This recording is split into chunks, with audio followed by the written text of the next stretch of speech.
제가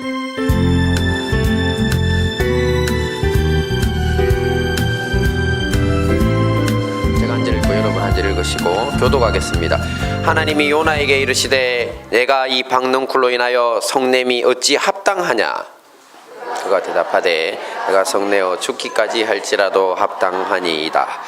여호와께서 가라사대 내가 수고도 아니하였고 배양도 아니하였고 하룻밤에 났다가 하룻밤에 망한 이 박넝쿨을 내가 아꼈거든. 하물며 이 큰 성읍 니느웨에는 좌우를 분변치 못하는 자가 12만여 명이요. 다 같이 봅니다. 육축도 많이 있나니 내가 아끼는 것이 어찌 합당치 아니하냐. 네, 오늘은 요나 이야기라는 제목으로 함께 은혜를 나누도록 하겠습니다.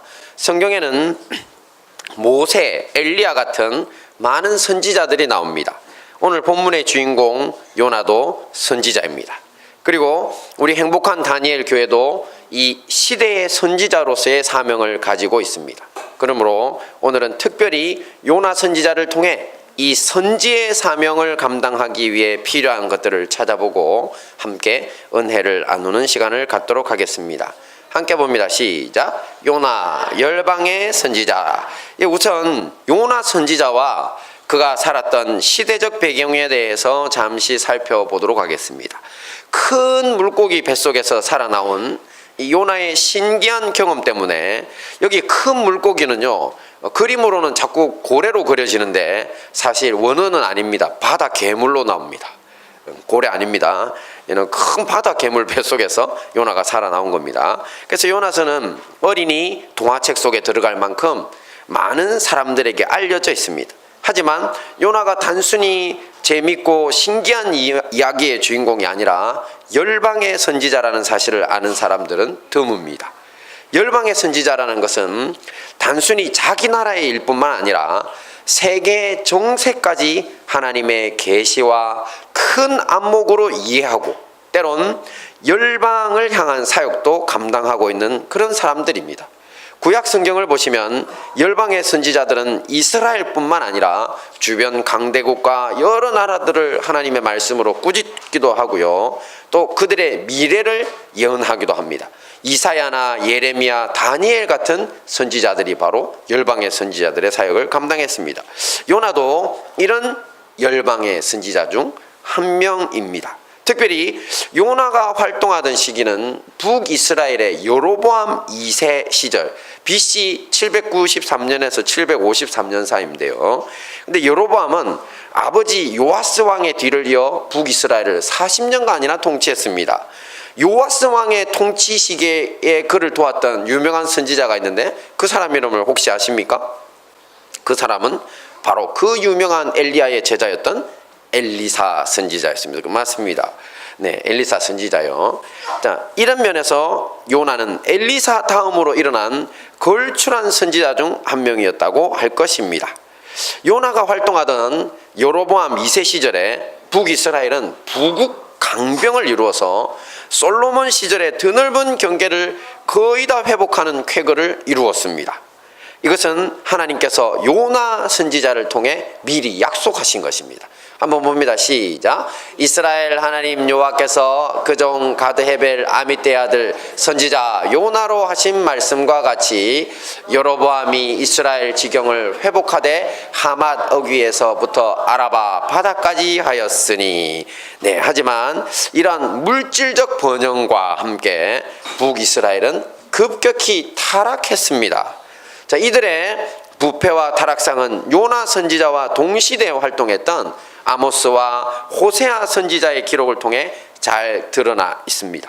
이 시대의 사회상을 잠시 살펴보면요, 부자들의 탐욕으로 빈부의 격차가 극심했고요, 또 가난한 사람들이 엄청난 수탈에 시달린 것을 알 수가 있습니다. 말씀을 한번 보겠습니다. 시작.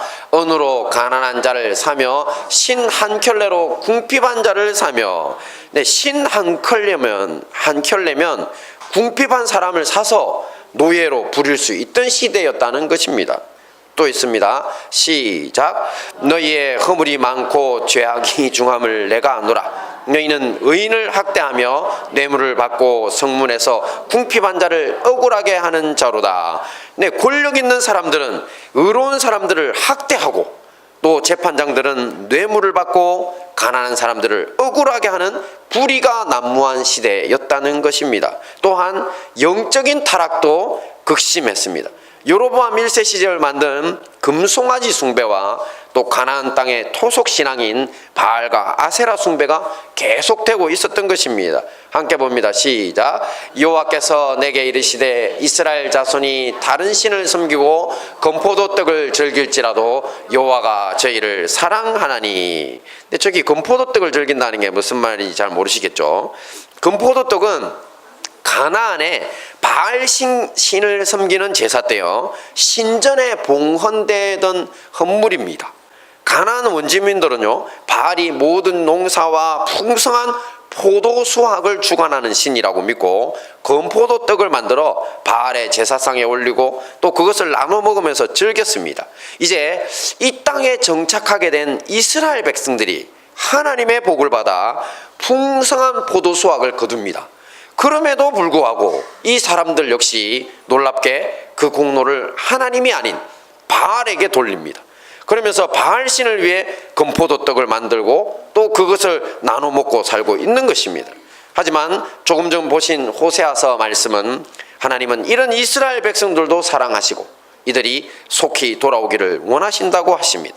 이처럼 요나 선지자가 살던 북이스라엘은요 번영과 함께 타락하여서 하나님에게서 급격히 멀어지고 있었습니다. 이것은 하나님의 심판을 부르는 지극히 위태로운 사회상이라고 할 수 있습니다.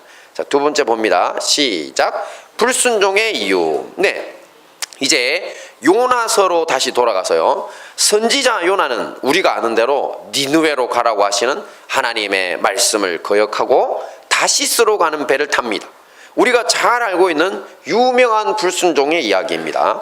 자, 니느웨는 당시 요나가 활동하던 북이스라엘의 수도 사마리아 지역에서 북동쪽으로 약 750km 떨어진 곳이라고 합니다. 티그리스강 유역에 세워져 있는데요. 아시리아 제국의 수도였습니다. 이 아시리아는 최초의 철기 왕국으로 유명합니다. 무기를 만들어서 청동기 사람들하고 철로 만든 사람들하고 붙으면요 청동기 무기가 부러집니다. 그러니 이 사람들이 얼마나 강력했겠습니까? 그리고 요나가 말씀을 거역하고 이제 떠나려 했던 이 다시스는요 제가 찾아봤더니만 오늘날 스페인 지역입니다. 스페인. 지중해 서쪽 끝에 위치해 있었고 이스라엘에서 무려 3200km나 떨어진 지역입니다. 당시의 항해 기술을 고려하면요 아마도 1년 이상을 항해를 해야 겨우 도달할 수 있는 거리랍니다. 그야말로 요나는 하나님이 가라고 하신 니느웨와는 완전히 정반대편으로 멀리 달아나려고 한 것입니다. 그렇다면 열방의 선지자 요나는 왜 이런 짓을 저지른 것일까요? 네, 사실 이것은 당시에 북이스라엘 나라와 고대 근동의 이집트를 능가하는 최강대국 중 하나였던 아수르 제국과의 국제적인 관계에서 그 답을 찾아야 합니다. 비록 그 당시 북이스라엘이 앞에서 말씀드린 것처럼 여로보암 2세의 통치 아래서 최전승기를 구가하고 있었지만 이후 역사를 살펴보면요 요나 선지자의 활동 당시로부터 약 40에서 50년 후에 아수르 제국에 의해 북이스라엘은 완전히 멸망당하고 맙니다. 앞에서 잠시 언급한 대로 이스라엘 나라의 심판을 부르는 지극히 위험한 사회적 영적 타락상이 결국 이를 내고 만 것입니다. 하나님과 1대1로 대화하고 또 열방의 선지자로서 조국의 앞날을 예언할 수 있었던 요나가 이 일을 몰랐을 리 없습니다. 그러니 말하자면 요나의 입장에서는 현재도 자기 민족에게 큰 위협이고 또 장래에는 자기 나라를 멸망시킬 수 있는 이런 원수의 국가로 가서 그 사람들을 회개시키도록 하라는 하나님의 명령을 받아들일 수가 없었던 것입니다. 요나서를 보시면 자신의 불순종으로 풍랑이 불어오고 다시스로 가던 상선이 파선 위기에 처하자 요나는 죽음도 불쌍하는 모습을 보입니다. 같이 봅니다. 시작. 바다가 점점 흉흉한지라 무리가 그에게 이르되 우리가 너를 어떻게 하여야 바다가 우리를 위하여 잔잔하겠느냐. 그가 대답하되 나를 들어 바다에 던지라. 그리하면 바다가 너희를 위하여 잔잔하리라. 너희가 이 큰 폭풍을 만난 것이 나 때문인 줄을 내가 아노라. 네, 자기 때문에 일이 이렇게 되었으니 자기가 죽겠다는 것입니다. 그래도 배에 탄 사람들이 차마 산 사람을 바다에 던질 수가 없어서 힘써 노를 저 배를 육지에 돌려보려고 노력합니다. 하지만 바다의 파도가 점점 더 거세게 일어나서 견딜 수 없는 지경에까지 갑니다. 그래서 그들은 결국 요나를 바다에 던지고 바다는 그 즉시로 거짓말처럼 다시 잠잠해졌습니다. 이렇게 요나는 그냥 하나님의 뜻을 거역하는 나쁜 사람이라서 이런 불순종을 계획한 것이 아닙니다. 그는 어떻게 보면 우리나라의 일제강점기 조국의 독립을 위해 투쟁했던 어느 애국지사 못지않은 비장함을 가지고 또 죽기를 무릅쓰면서 조국을 위해, 자기의 조국을 위해 이런 불순종을 단행했던 것입니다. 요나의 속내는 아수르만 회개하지 않고 멸망하면 자기 민족이 아수르에게 망할 일이 없다는 계산이었던 것 같습니다. 자, 봅니다. 시작. 내가 아끼는 것이 어찌 합당치 아니하냐. 네, 이렇게 바다에 던져진 요나 선지자는 하나님이 예비해 두신 큰 바다 괴물, 큰 물고기 잠수함을 타고 3일 낮과 밤을 지나 육지에 토해지고 이번에는 니느웨로 가서 하나님의 말씀을 선포합니다. 제가 찾아보니 니느웨는 오늘날 이라크 모술 지역입니다. 하지만 온전한 순종은 아니었습니다. 니느웨는 워낙 큰 성읍이라 걸어서 3일을 걸어야 다 갈 수 있는 거리라고 했습니다. 하지만 요나는 3일 길을 가지 않습니다. 함께 봅니다. 시작. 요나가 그 성에 들어가며 곧 하룻길을 행하며 외쳐 가로되 40일이 지나면 니느웨가 무너지리라 하였더니 며칠이라고요? 아니, 며칠 길을 갔다고요? 아, 네. 40일이 맞습니다. 40일 후에 너 다 죽었다. 뭐 이러지만 하룻길밖에 가지 않습니다. 3일 길인데, 그죠? 니느웨 백성들이 회개하지 않고 그냥 망했으면 하는 이 요나의 간절하고 또 간절한 심정을 읽을 수 있는 대목입니다. 하지만 결과는 요나가 바라던 대로 되지 않았습니다. 3일 길을 겨우 하룻길밖에 가지 않고 선포했음에도 불구하고 온 나라가 여호와 하나님의 심판의 말씀에 두려움으로 덜덜 떨게 됩니다. 아수르 제국의 왕도 그 소식을 듣고 일어나서 화려한 왕의 의복을 벗고 굵은 베옷을 입고 나무가 타다 남은 제위에 앉아서 회개하기 시작했습니다. 그리고 온 나라에 조서를 내려 사람은 물론 짐승들까지 다 굵은 베옷을 입으라고, 그리고 아무것도 먹지 말고 기도하며 악한 일에서 떠나라고 했습니다. 자, 이런 모습은요, 고대 근동 지역의 회개의식입니다. 이 지역 사람들은 하나님 앞에서 크게 참회하고 돌이킬 때 자신들이 입던 부드럽고 편한 의복을 벗습니다. 그리고는 거칠고 때론 아프기까지 한 굵은 베옷으로 갈아입었습니다. 그리고 잿더미 위에 올라가 그 재를 손으로 움켜쥐고 뿌립니다. 그리고 자신의 가슴을 치고 또 때론 입고 있던 옷을 찢으면서 자신의 죄를 뉘우치고 대성통곡하면서 하나님 살려달라고 매달리는 것입니다. 자, 이것을 보신 하나님은 이 니느웨에 있는 모든 사람들이 이렇게 하나님 앞에 엎어져서 제위에서 옷을 찢으며 통곡하고 있습니다. 결국 하나님은 이 모습을 보시고 니느웨 심판 계획을 돌이키시고 그들을 살려주시기로 결정하십니다. 자, 이 일을 지켜보고 있던 요나의 반응이 어땠겠습니까? 함께 봅니다. 시작. 요나가 심히 싫어하고 노하여, 네, 정말 싫어하고 노하여 화가 났답니다. 그리고는 주님께 이렇게 기도합니다. 같이 봅니다. 시작. 여호와여, 내가 고국에 있을 때에 이러하겠다고 말씀하지 아니하였나이까? 그러므로 내가 빨리 다시스로 도망하였사오니 주께서는 은혜로우시며 자비로우시며 노하기를 더디하시며 인애가 크시사 뜻을 돌이켜 재앙을 내리지 아니하시는 하나님이신 줄을 내가 알았음이니이다. 여호와여, 원컨대 이제 내 생명을 취하소서. 사는 것보다 죽는 것이 내게 나음이니이다. 네, 이것은 요나가 니느웨를 멸망시키지 않으시려거든 차라리 나를 죽여달라는 것입니다. 네, 이렇게 기도한 요나는 성에서 나가서요, 니누웨 성의 동쪽으로 가서 초막을 짓고 그 그늘 아래 앉아 성읍이 어떻게 되는 것을 보려고 합니다. 아마도 자신의 기도를 들으신 하나님이 틀림없이 니누웨 성을 불바다로 만들든지 어떻게 해주실 것이라고 기대했던 것 같습니다. 주님과 이렇게 직접 대화할 만큼 깊은 선지의 관계성을 누리는 사람들은요, 제가 보니까 이런 말도 안 되는 자신감이 있습니다. 왜냐하면 주님이 지금까지 자기의 기도를 들어주지 않은 적이 없다는 것입니다.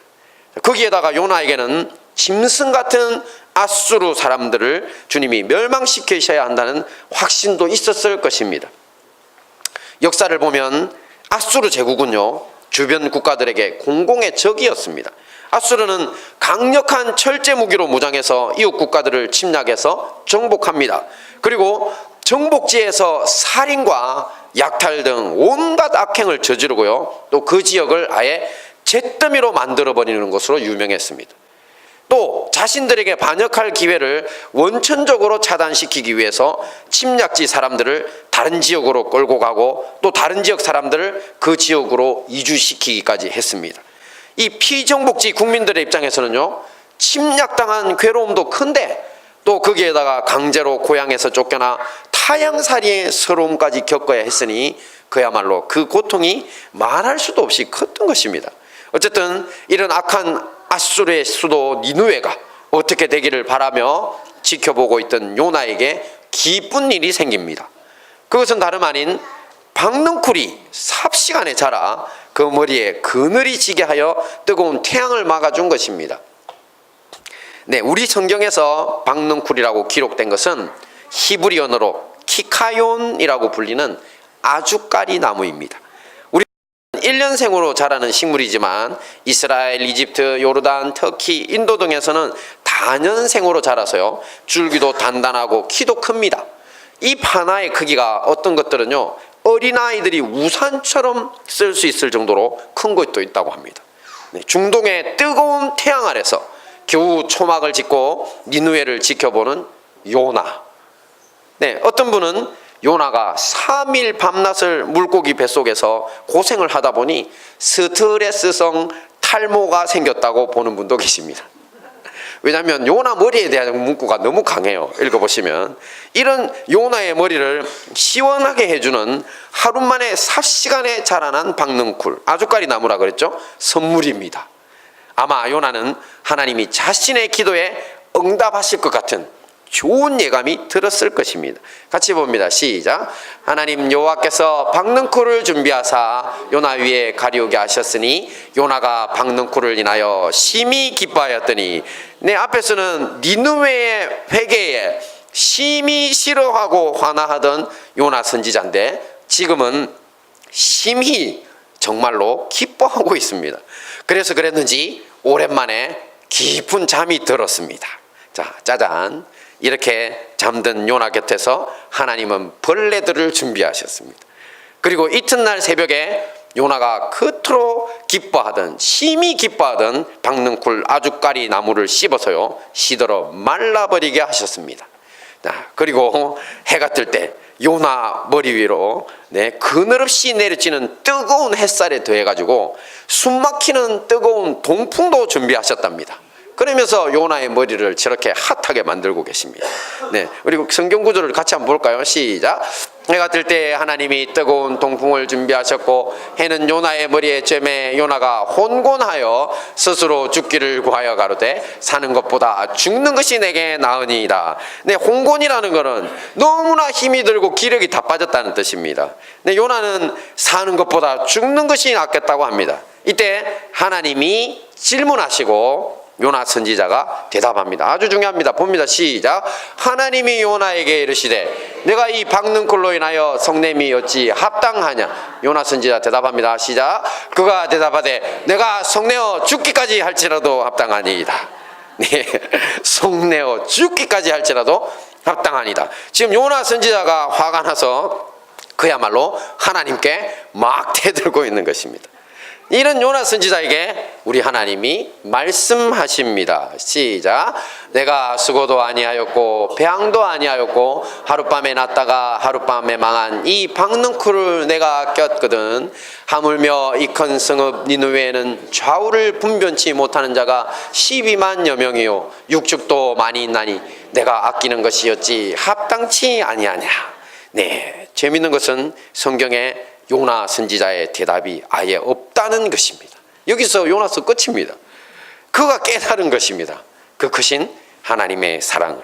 그렇습니다. 요나 선지자는 자기 민족밖에 몰랐고 또 악행을 밥 먹듯 하는 잔인무도한 아수르인들은 다 죽어서 멸망받아 버려야 한다고만 생각했는데 하나님은 아니셨습니다.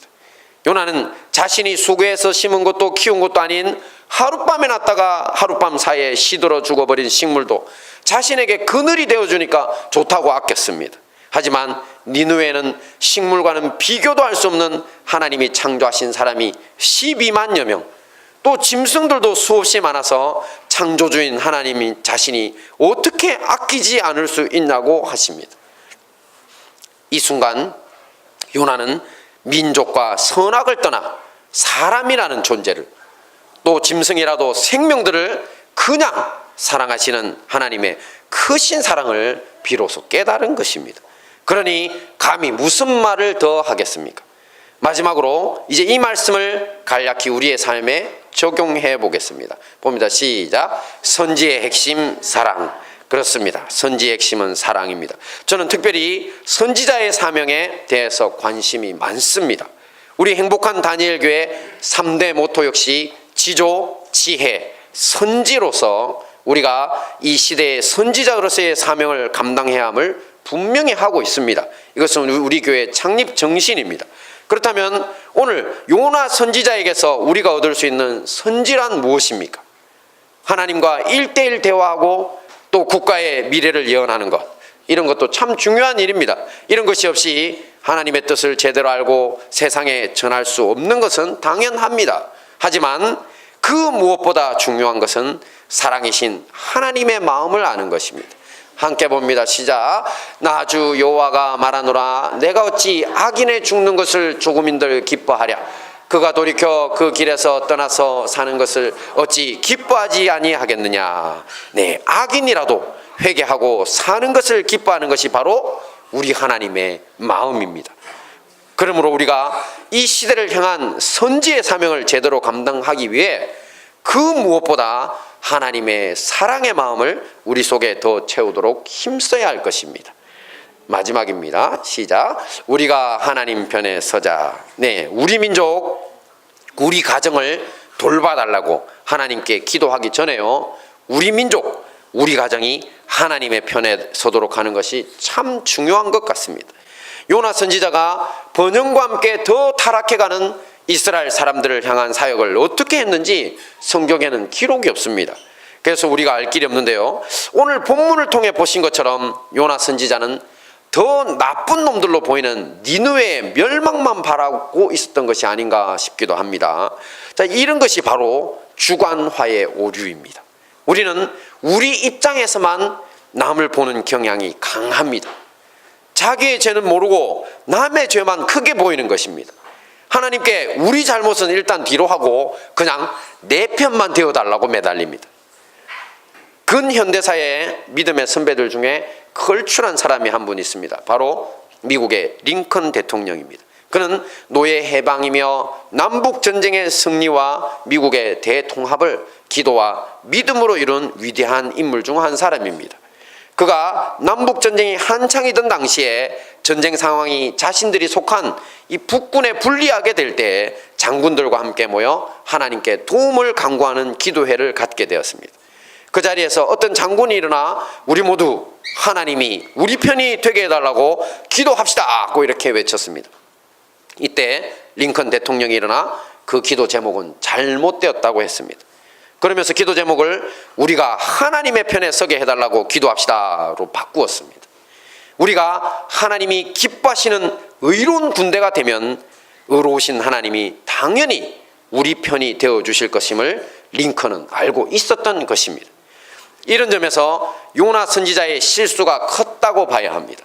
1년이 넘는 항해로 어쩌면 이제 떠나면 다시 돌아올 수도 없을 것 같은 이런 고국을 떠나 스페인 지역까지 도망가 버려서 하나님의 크신 자비와 긍휼이 아수르 제국을 회귀시키지 못하도록 하는 것이 자신의 조국을 사랑하는 방식이라고 생각한 것이 문제라는 것입니다. 우리도 우리 민족, 또 우리 가족, 또 우리 교회에 이렇게 눈멀어서 지내면 안 됩니다. 우리가 하나님의 편에 서 있는지 늘 확인하고 또 그렇게 되도록 우리가 기도하고 섬기면서 밑거름이 되어야 할 것입니다. 이 모든 말씀으로 선지의 사명을 감당하시는 우리 행복한 다니엘 교회와 형제 교회 성도님들 되시기를 축원합니다. 아멘.